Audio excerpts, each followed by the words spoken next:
문학으로 삶을 나누고 문학으로 세상을 읽는 시쿵 김은자 시인입니다.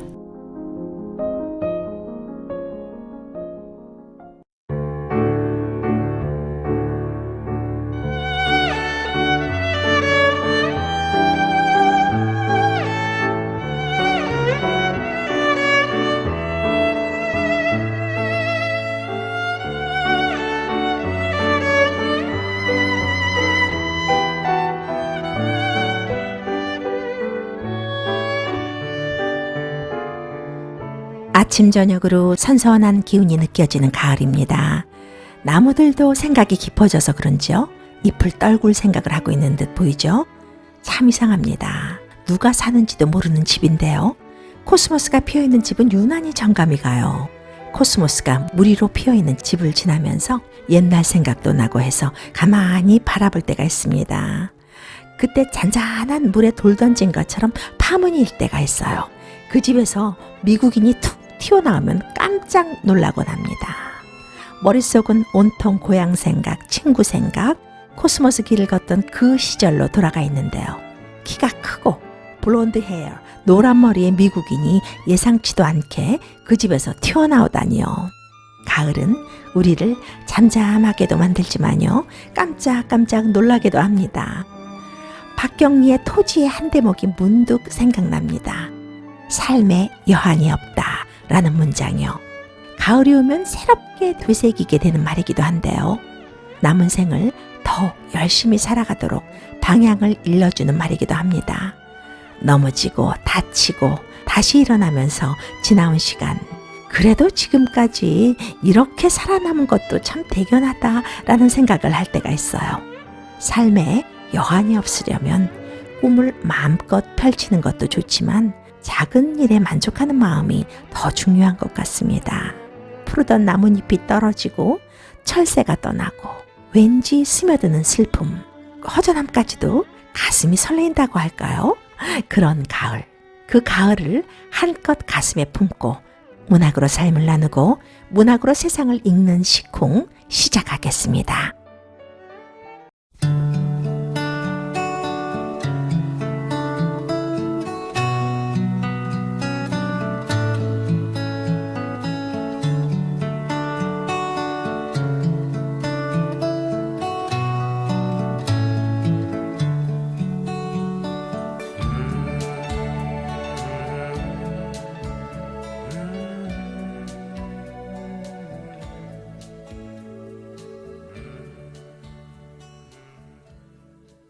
시 한 편 소개하는 시간입니다. 시 한 편에 우리네 삶과 이야기를 담아서 문학으로 삶을 공감하는 시간이죠. 이 시간에는 여러분들이 조금 어렵게 생각할 수도 있고 많이 알려지지 않은 한국 현대시를 주로 소개하기도 했지만요. 그런가 하면 잘 알려지고 여러분들이 참 좋아하는 시도 저의 해석과 감상을 담아서 나누기도 합니다. 오늘 시간에는요, 여성 팬들이 제일 많은 시인이기도 합니다.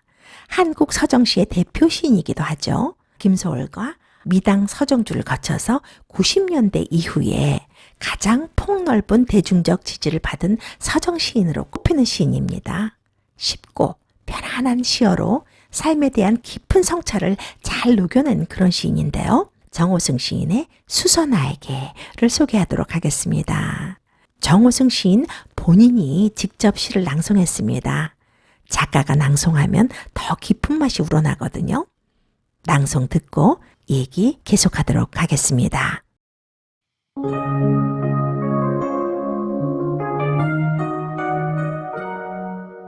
수선화에게 정호승.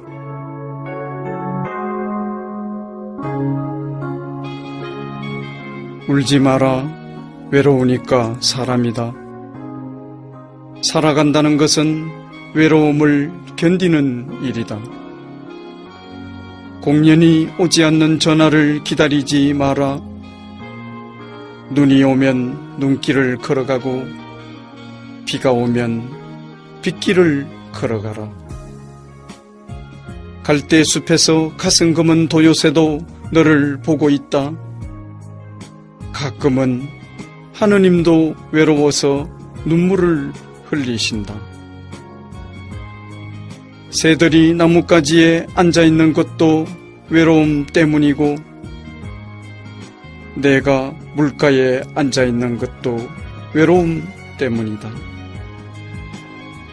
산 그림자도 외로워서 하루에 한 번씩 마을로 내려온다. 종소리도 외로워서 울려 퍼진다.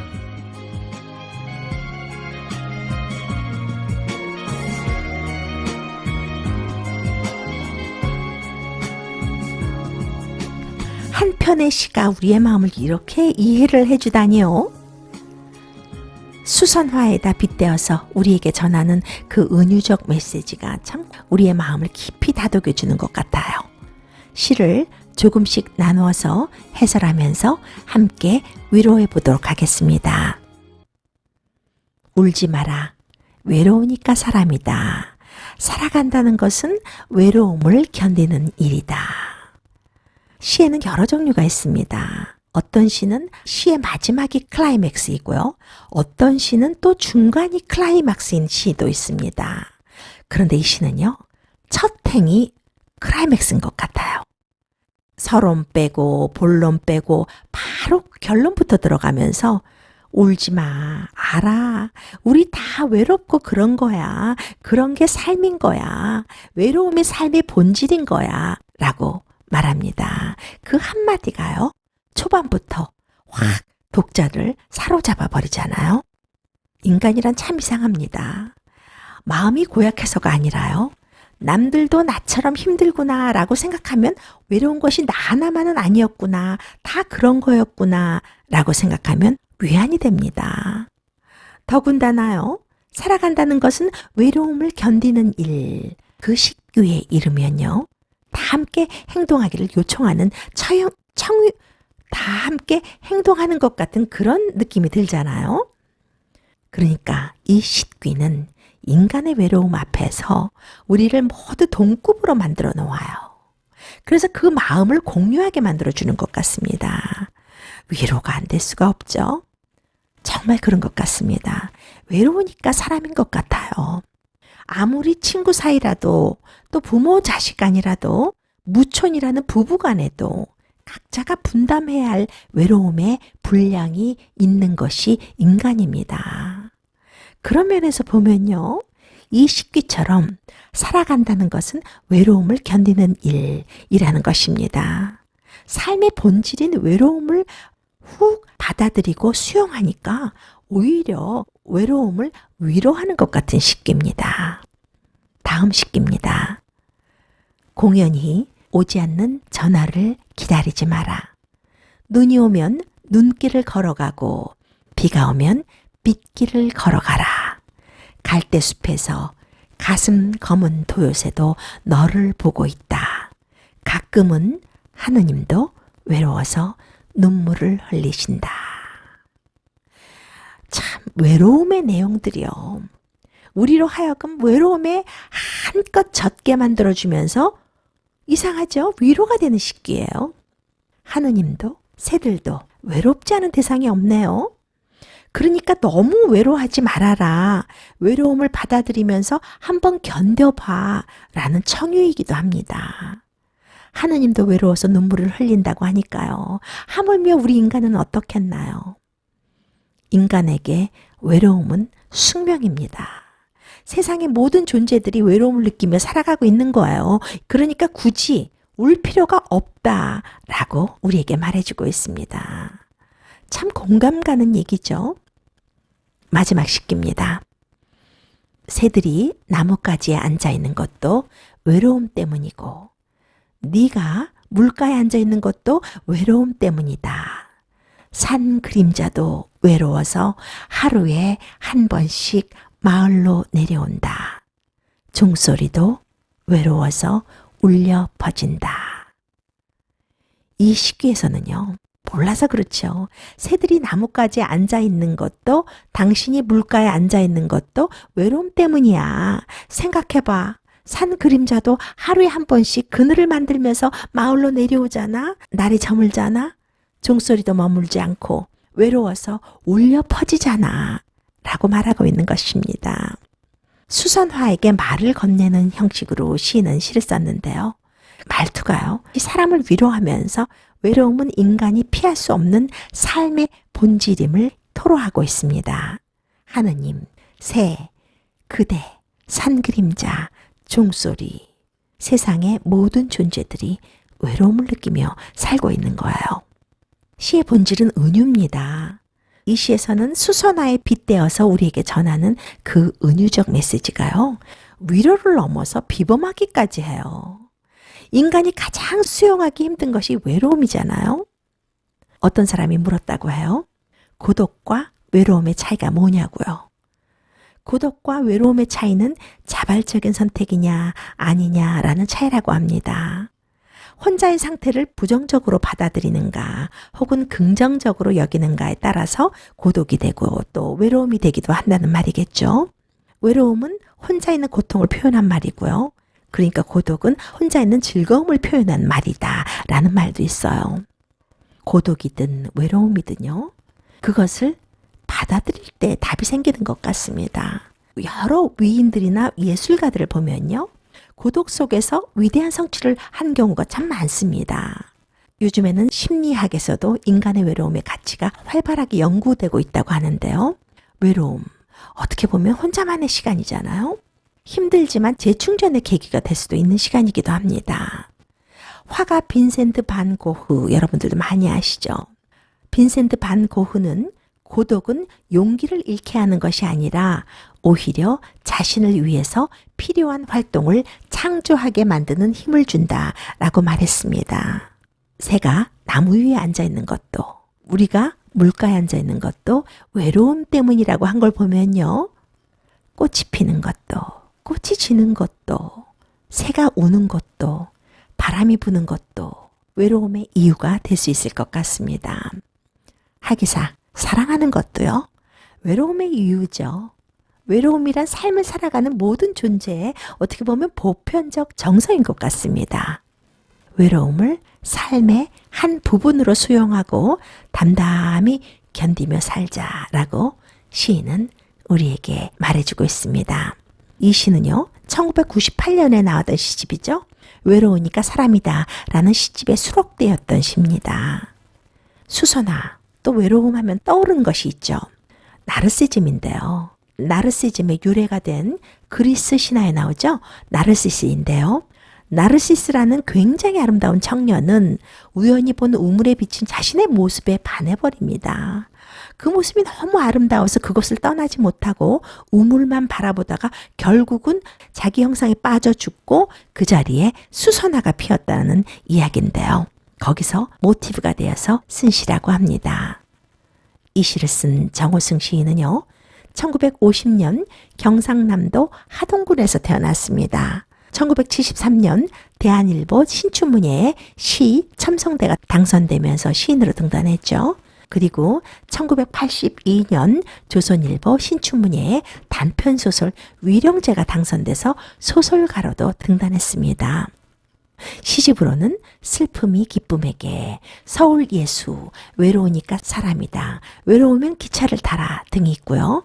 서울시 문학상, 정지용 문학상, 한국 캐톨릭 문학상, 지리산 문학상, 공초 문학상 등을 수상했습니다. 정호승 시인의 시세계는요, 일상의 쉬운 언어로 시를 쓴 시인입니다. 그것이 평소의 소신이기도 해요. 쉬운 말로 인간에 대한 애정과 연민을 그려내는 시를 많이 썼습니다. 그래서 그런지요, 많은 팬들이 있어요. 아까도 말씀드렸지만 서울과 미당을 거쳐서 90년대 이후에 가장 폭넓은 대중적 지지를 받은 시인으로 꼽힙니다. 쉬운 시어로 인간에 대한 관찰의 성실함, 성찰의 진지함을 아름다운 서정으로 시 속에 형성하신 시인이기도 합니다.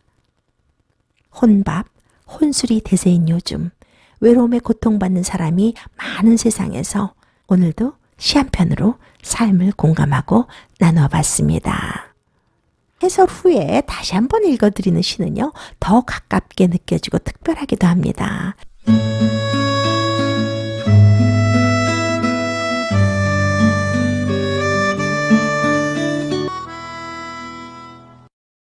여러분들은 지금 동포사회의 한국 문학의 저변화, 문학의 전문화, 문학으로 삶을 나누고 문학으로 세상을 건너가는 김은자의 식쿵을 청취하고 계십니다. 문학 뉴스와 문학 주변의 이야기들을 하는 시간입니다. 먼저 제10회 박경리 문학상 수상자로 윤흥길 소설가가 선정되었다고 토지문화재단이 발표했네요. 박경리 문학상 심사위원회는요, 3차례 예심을 거쳐서 57명을 추리고요. 작품 심사를 통해서 황석영, 조너선 프렌즈 등 5명으로 압축한 뒤 최종심에서 윤흥길 소설가를 수상자로 확정했다고 합니다. 상금이요, 1억 원입니다. 김우창 심사위원장은요, 윤 작가의 작품들은 전통과 이데올로기적 대결의 여러 모순 관계를 탁월하게 보여준다라고 평가했습니다. 윤흥길 작가는요, 1942년 전북 정읍에서 태어났습니다. 전주사범대학교와 원광대 국어국문학과를 졸업했고요. 1968년 한국일보 신춘문예에 소설 회색 면류관의 계절이 당선돼서 등단했습니다. 대표작으로는 장마, 9켤레의 구두로 남은 산에, 완장, 애미, 낫, 산불, 소라단 가는 길, 꿈꾸는 자의 나성 등이 있습니다. 한국문학작가상, 현대문학상, 한국창작문학상, 요산문학상, 21세기 문학상, 대산문학상, 현대불교문학상 등을 수상했습니다. 윤흥길 소설가의 그 작품 세계는요, 완장에서도 보면 알겠지만 사실주의 기법으로 사회 모순을 드러내면서 산업화로 인한 소외 문제를 파고드는 역사적 통찰력과 비판적 시각을 갖고 있습니다. 많은 분들에게 공감을 주면서 계몽시키는 그런 글을 많이 썼어요. 박경리 문학상은요, 고 박경리의 문학정신을 기리고자 2011년에 제정된 상입니다. 문학 본연의 가치를 지키면서 세계 문학사에 큰 영향을 미친 작가에게 주는 상입니다. 국내 문학상으로는 최초로 전 세계 작가를 대상으로 수상자를 선정하죠. 초대 수상자 최인훈 소설가를 시작으로 외국인들 수상자들이 많이 있어요. 루드밀라 울리츠카야 러시아의, 또 미국의 메릴린 로빈슨, 독일의 베른하르트 슐링크, 이스라엘의 아모스 오즈, 케냐의 웅구기와 시옹오, 또 영국의 앤토니아 수전 바이엇, 미국의 리처드 포드, 프랑스의 이스마일 카다레 등이 수상했습니다. 다음 소식입니다. 플리처상과 함께 미국 최고 권위의 문학상으로 불리는 전미 도서상, 내셔널 북 어워드 번역 부분의 베스트셀러 소설 82년생 김지영이 올해 번역 문학 부문에 후보로 올랐다는 좋은 소식입니다. 번역 문학 부문은요, 즉 2018년에 신설돼서 올해가 3번째 시상으로 원작자 조남주 작가와 영문판 번역가인 제이미 장이 함께 이름을 올렸다고 합니다. 전미도서상 재단은요, 후보작 82년생 김지영에 대해서 이렇게 말했어요. 수백만 권이 팔렸고 12개국의 언어로 번역된 소설, 또 주인공 김지영의 좌절하는 모습이 많은 여성들에게 공감대를 가지게 했다라고 소개했습니다. 그런가 하면 제1교포 작가 유미리 씨의 일본어 소설 도쿄 우에노역, 또 같은 부분에 후보로 올랐다고 합니다. 각 부분에 오른 후보작들은 전문가 심사를 거쳐서 다음 달 6일 최종심 진출작이 선정된다고 합니다. 11월 18일에 발표한다고 미 공영방송 NPR이 전했습니다. K-팝에 이어서 K-문학, 한국인의 시대가 오려나요? 요즘 한국 작가들의 활약이 국제적으로 활발해지고 있습니다. 번역 부분은 물론이고요, 창작 부분도 그렇고 한국 문학이 세계적으로 큰 관심을 받고 있다는 좋은 소식 전합니다. 함께하는 사이에 시쿵 벌써 끝날 시간이 되었네요. 코로나도 가을은 막지 못합니다. 가을 만끽하시면서 평온한 한 주 되시길 바랍니다. 저는 여기서 인사드리겠습니다. 지금까지 김은자였습니다.